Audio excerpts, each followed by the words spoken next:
Тапшыруыбызны кайгылы хәбәрләр дәвам итәбез. 2 октябрьдә 50 елга якын телевидение оператор булып эшләгән Тахир Хәсәнов мәңгелеккә арабыздан китеп барды.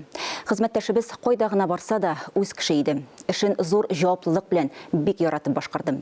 Төшерергә барган җирдән Тахир Хәсәновны әллә кайдан күреп алып, сәясәтчеләр, әдәбият, сәнгать әһелләре кул биреп исәнләшәләр иде.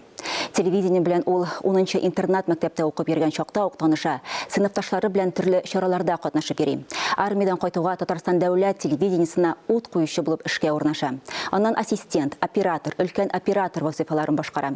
Сюжет, репортажлардан тыш телевидение архивында ул төшергән күләмле тематик тапшырулар, телевизион фильмнар да бар.